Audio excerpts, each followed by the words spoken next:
शाम के 7 बजने से पहले ही गांव के सभी लोग अपने अपने घर के कपड़े समेट रहे थे। फिर शाम ढलने लगी, 7 बजने को हुए और सभी लोग अपने अपने घर की खिड़की और दरवाजे बंद करने लगे, क्योंकि आज अमावस्या की रात थी और गांव के बुजुर्ग कहते थे कि हर अमावस्या की रात एक भयानक खून से लथपथ हाथ गांव में घूमता है। वो हाथ खून का प्यासा है और जो भी उसके सामने आता वो पल भर में उसे मसल कर रख देता और उसका खून उसके पंजों में समा जाता। इसी डर के कारण हर अमावस्या को गांव वाले अपने घरों के दरवाजे कसकर बंद कर लेते और कोई भी बाहर झांकने की हिम्मत नहीं करता। कुछ दिनों बाद फिर अमावस्या आई। लोग घबराकर जल्दी जल्दी अपने घरों में छिप गए। रात के सन्नाटे में अचानक गांव के बीचों बीच वो खूंखार खून से सना हाथ फिर दिखाई दिया। वो धीरे धीरे आगे बढ़ रहा था। हर कदम पर जमीन से खून की लकीरें बनती जा रही थीं। उसके पास एक भयानक शक्ति थी। जो भी उसे देखता मानो वो उसके वश में हो जाता और खुद ब खुद उस हाथ की तरफ दौड़कर उसके पास जाता और जैसे ही उस पर बैठता तो एक तेज धमाके के साथ उसका शरीर फट जाता। चारों तरफ बस खून और चीखों की गूंज रह जाती। उसी रात अमित नाम का एक लड़का देरी से घर लौट रहा था। उसके बाद रास्ते में उसे भी वही हाथ दिखाई दिया। वो पागलों की तरह उसकी ओर भागा और जैसे ही अमित उसके ऊपर बैठा तो हाथ ने उसको मसलकर मिट्टी में मिला दिया। रात भर ये खौफनाक सिलसिला चलता रहा। लोग एक एक कर उस हाथ के शिकार बनते गए। सुबह होते होते पूरा गांव लाशों से भर गया। लोगों के चेहरों पर एक ही सवाल था कि आखिर ये खूनी हाथ कब रुकेगा। इन्हीं दिनों राइस्टार अपनी मासी के घर भानगढ़ आया। गांव वालों ने उसे चेतावनी दी, बेटा अमावस्या की रात कभी बाहर मत निकलना। अगर वो हाथ दिखाई दे तो उसके पास मत जाना। लेकिन राइस्टार हंसकर बोला कि भला कोई हाथ किसी को कैसे मार सकता है, ये सब अंधविश्वास है। समय बीतता गया। पूरा 1 साल हो गया। फिर आई अमावस्या की रात। आसमान धीमा हो गया। हवा में एक ठंडा सन्नाटा भर गया और तभी गांव के बीचों बीच वही खूनी हाथ दिखाई देने लगा। उसकी आवाज गूंज रही थी, मुझे खून चाहिए। आवाज इतनी डरावनी थी कि पूरा गांव सम्मोहित हो गया। लोग जैसे पागल हो उठे। उसके बाद एक एक कर उस हाथ के पास जाने लगे। कुछ ही मिनटों में चारों ओर बस खून ही खून था। राइस्टार ने सब कुछ अपनी आंखों से देख लिया। डर से कांपते हुए उसने दरवाजा बंद किया और बिस्तर पर गिर पड़ा। लेकिन उसे नींद कहाँ आने वाली थी। अगली सुबह राइस्टार भागते हुए बाबा अज्जू के पास पहुंचा और सारी घटनाएं बता दी। अज्जू बाबा ने गहरी सांस ली और बोले, बेटा वो कोई साधारण हाथ नहीं है। वो एक शापित लाल कुर्सी का हिस्सा है। सदियों पहले पीक राज्य में राजा टुनटुन राज करता था। वो बहुत दयालु और दानवीर था और अपनी धन दौलत को गरीबों में बांट देता था। लेकिन एक दिन एक भयानक चुड़ैल उड़ती हुई उसके महल में आई। उसकी नजर राजा की लाल कुर्सी पर पड़ी जो खून जैसी चमकती थी। वो चुड़ैल उस कुर्सी पर बैठ गई और उसी पल उसमें समा गई।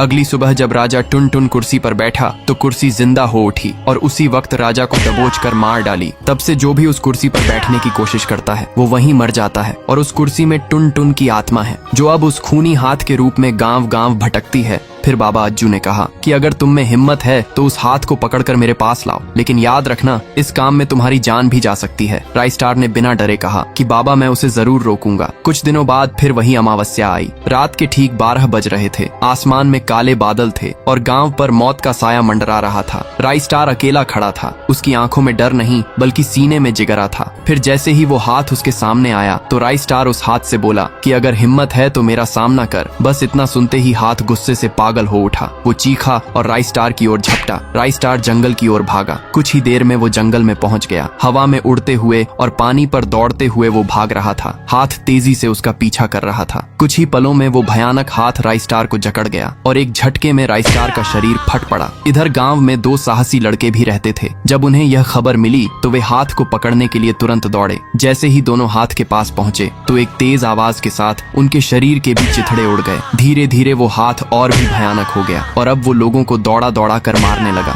समय के साथ वो हाथ बहुत मशहूर हो गया। हर अमावस्या की रात लोग उसे देखने आते, पर जो भी उसके पास जाता वो कभी वापस नहीं आता। ज्ञान और उसका छोटा भाई अरविंद भी उस डरावनी घटना को देखने गांव आए। रात होते ही वे दोनों गांव में घूमने लगे। थोड़ी देर बाद उनके सामने वही भूतिया हाथ प्रकट हुआ। उसके बाद अचानक एक भयानक चुड़ैल प्रकट हुई और जोर जोर से मंत्र पढ़ने लगी। कुछ ही क्षणों में दोनों भाइयों के शरीर हवा में बिखर गए। अब बाबा अज्जू हाथ को खत्म करने के लिए दौड़ता हुआ गांव में आया। फिर अपने तंत्र मंत्र से उसने हाथ को प्रकट किया और जोर जोर से मंत्र बोलने लगा। कुछ ही देर में आसमान काला हो गया। बिजली कड़कने लगी और चारों ओर भयानक हाथ झलकने लगे। अचानक हाथ के ऊपर वही राजा टुनटुन प्रकट हुआ जो कि अब भूतिया टुनटुन बन चुका था। उसकी आंखें डरावनी थीं, पर बाबा अज्जू उससे नहीं डरा। उसके बाद बाबा अज्जू बोलता है कि जल्दी यहाँ से भागो वरना मैं तुम्हें जिंदा नहीं छोड़ूंगा। भूतिया टुनटुन ने बाबा अज्जू पर आक्रमण किया, लेकिन बाबा उसके प्रभाव से बच गया। उसके बाद उसने अपने तंत्र मंत्र से टुन टुन को हमेशा के लिए भस्म कर दिया और भूतिया हाथ को जला दिया। लेकिन जैसे ही वह पीछे मुड़ा तो सामने वही डरावना हाथ खड़ा हुआ था। बाबा अज्जू कुछ बोल पाता उससे पहले ही हाथ ने उसे अपने वश में कर लिया। वो हाथ बाबा को मार डालना चाहता था, लेकिन बाबा पर कोई असर नहीं हुआ। तभी वो हाथ बाबा को लेकर आसमान की ओर उड़ गया और उसे एक भूतिया हवेली में कैद कर दिया। बाबा अज्जू अब फंस चुका था और वो चाहकर भी वहाँ से निकल नहीं सकता था। दूसरी ओर 3 हाथों का झुंड गांव की ओर तेजी से बढ़ रहा था। जो भी उनके रास्ते में आता वहीं भस्म हो जाता। धीरे धीरे लोग मरते गए। हाथ बुरी तरह लोगों को कुचल कर मार रहे थे। उसकी आवाज सुनकर लोग कांप उठते और उनके पसीने छूट जाते। लेकिन जब ये बात राय स्टार के बेटे छोटे राय को पता चली तो वो हवा को चीरते हुए गांव की तरफ भागा। कुछ ही देर में वो वहां पहुंच गया। चारों ओर लाशों का ढेर था। रोते हुए लोग सब कुछ उसे बताने लगे। छोटे राय को अब सब समझ आ गया। उसने कहा, उस हाथ को केवल अज्जू बाबा ही खत्म कर सकता है, हमें उसे ढूंढना होगा। बस इतना कहकर वो बाबा को खोजने आसमान में उड़ गया। कड़ी मशक्कत के बाद आखिरकार छोटा राय बाबा तक पहुंच गया। उसने अपनी जादुई शक्ति से बाबा की जंजीरों को एक झटके में तोड़ दिया और उसे आजाद कर दिया। बाबा अज्जू अब बूढ़ा और कमजोर हो चुका था। उसने छोटे राय से कहा कि अब मुझ में इतना बल नहीं रहा कि मैं उस हाथ का सामना कर सकूं। अब तुम्हें ही सब कुछ करना होगा। इतना कहकर बाबा अज्जू ने अपने प्राण त्याग दिए और अपनी जादुई शक्तियां छोटे राय को थमा दी। छोटा राय तुरंत उड़ता हुआ गांव लौट आया। समय बीतता गया। फिर अमावस्या की रात आसमान का रंग लाल हो गया। गांव पर मौत की परछाई मंडरा रही थी। थोड़ी ही देर में वो डरावना हाथ गांव की ओर आते हुए दिखा। लोग दहशत में अपने अपने घरों के दरवाजे कसकर बंद कर लेते। हाथ एक घर के सामने रुका। इस बार उसमें से एक चुड़ैल उतरकर उस घर में घुस गई। वो वही चुड़ैल थी जिसने राजा टुन टुन को अपने वश में किया था। फिर वो सोते हुए एक आदमी को जलाकर भस्म कर दी। छोटा राय तुरंत दौड़कर उसके पास गया और तंत्र मंत्र से उस हाथ को अपने वश में कर लिया। अब वो हाथ छोटे राय के काबू में था। लेकिन तभी चुड़ैल चिल्लाती हुई वहां पहुंची और छोटे राय को धमकी दी कि तुम मेरे हाथ से हट जाओ वरना मैं तुम्हें जिंदा नहीं छोड़ूंगी। लेकिन छोटे राय ने चुड़ैल की कुर्सी को अपनी शक्ति से भस्म कर दिया। कुछ ही क्षणों में आसमान का रंग काला हो गया। लेकिन आगे देखने से पहले आप लोग फ्री फायर और चुड़ैल ग्रैनी में से किसे पसंद करते हो? फ्री फायर को पसंद करने वाले सभी लोग वीडियो को लाइक करके चैनल को भी सब्सक्राइब कर लो और कमेंट बॉक्स में आई लव फ्री फायर जरूर से लिख देना। देखते हैं आज कितने लोग फ्री फायर के लिए कमेंट करते हैं। उसके बाद चुड़ैल चीखती हुई एक तेज आवाज के साथ फट पड़ी। उस दिन के बाद से गांव में कभी वो हाथ दिखाई नहीं दिया।